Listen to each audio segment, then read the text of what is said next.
向かってくるのか、逃げずにこのディオに近づいてくるのか。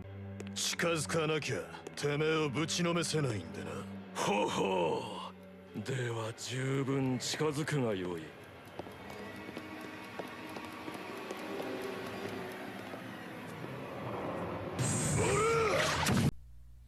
What's up guys, Dan the Platinum Man here to continue this month's Platinum before they leave PS Plus games.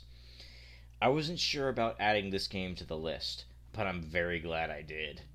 I am a huge fan of JoJo's Bizarre Adventure, and I previously loved playing the original All-Star Battle on my PS3, even with the somehow even worse localized names.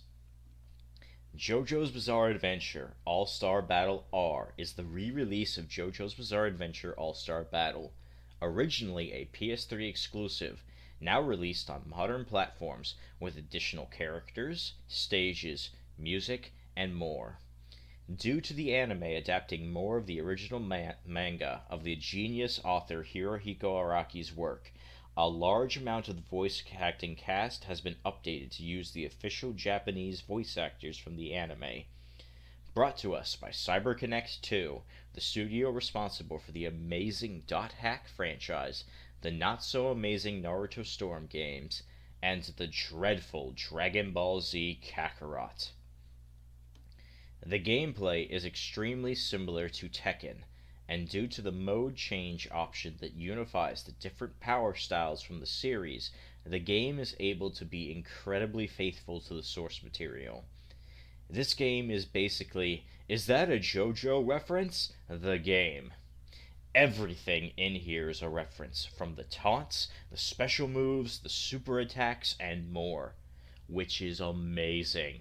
This ranges from funny stuff like Jolene's heated heart attack action, making the combo immediately go to 1,000 hits, to young Joseph having special lines for every character he fights, while AC/DC breaks down in tears, or Wamu's great heart action having such great range it can even hit opponents directly behind him. The game also makes it very easy to get into, as pretty much every character has their special moves performed in the same way, and thanks to the inclusion of Easy Beat, all characters will string together attacks into combos by mashing the weak attack button. This means the barrier to entry or skill floor is very low, allowing anyone to jump right in and play for a bit, while having a decently high skill ceiling for those who want to dive in deeper and master characters and combos. However, there is one major downside to this new version. The story mode from the original has been replaced by All-Star Battle mode, which mostly has the same fights, but removes the narrated and voiced story scenes. This really hurts for the moments that haven't been animated yet, namely for Part 7 and for the missions around Purple Haze Feedback, the Part 5 novel focusing on Fugo, that I'm still begging to have animated! Of course, the original game predates majority of the anime, as the original release was around the time that only Parts 1 and 2 were animated. And getting the Platinum is surprisingly low pain, unlike most other fighting games. Looking at you, Street Fighter and Mortal Kombat.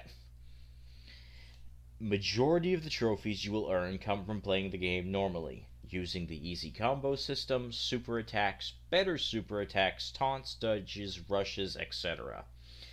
Most everything will be earned by completing the game's All-Star mode, which is 112 fights with special secret missions. There are 300 secret missions, however, you only need to complete 50. Which is surprisingly easy to accomplish. There are, however, some glitches with the arena gimmicks. Every stage has a gimmick, with some being disabled based on the character selection. You will need to activate and be hit by all of the gimmicks, and there are glitches for these, apparently due largely to the stage Cape Boingy Boing. I believe this is because on this stage, once the gimmick is activated, there are 3 variations of the hazards based on Echo's Act 2's onomatopoeia. However, somehow I got hit by all of the stage hazards, but had issues with the trophy for setting them all off. After completing All-Star mode, you just need to beat a tournament for each level of difficulty, being 5, completing challenge mode with a single character, and purchase 500 items for total from the shop. If you need money, one of the easiest ways to get the game's currency is by redoing the boss fight in Part 3 of Kakyoin vs. Dio, which is easy to do along with the 4 secret missions, which are land the first hit, land the Emerald Barrier Special, land a Heated Heart action, and obtaining a dramatic finish. Remember, nobody can deflect the Emerald Splash! The main issues for this platinum are from the 3 online trophies, which come from complete an online match, complete 100 online matches, and rank up.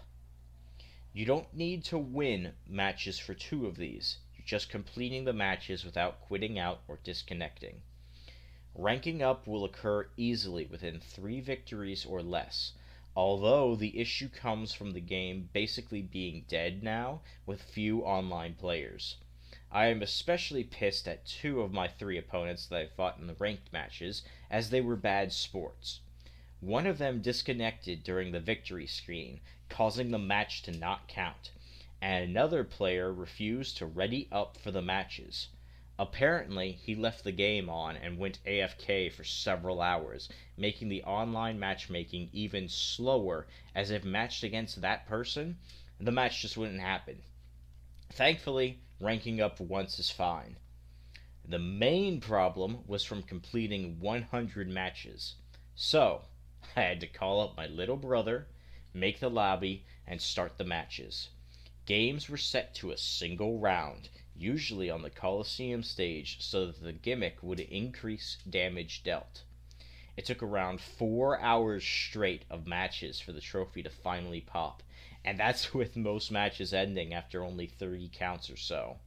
So shout out to my little bro for helping me, as odds are this trophy wouldn't have been possible without him. Online trophies are usually the killer for platinums on fighting games, as usually you have to reach a high rank, win matches against the sweatiest players, particularly in specific modes, have consecutive wins in a win streak, deal with internet and server issues, and more. Just completing 100 matches and ranking up a single time weren't that annoying. I haven't had this much fun with a fighting game in a long time. I loved all the references, the fact that the game was easy to get into, and the sheer amount of fun. This game gets an easy 1.48 of 10 for the platinum, mainly due to the online trophies, and a 91 out of 100 on the patented Dan the Ranking Man scale. The glitches on the trophies for the stage hazards activating and being hit by were mildly annoying, and the inclusion of online trophies hurts, but not as much as they could have. The online trophies were like being flicked, rather than being hit by the 7-page Muda.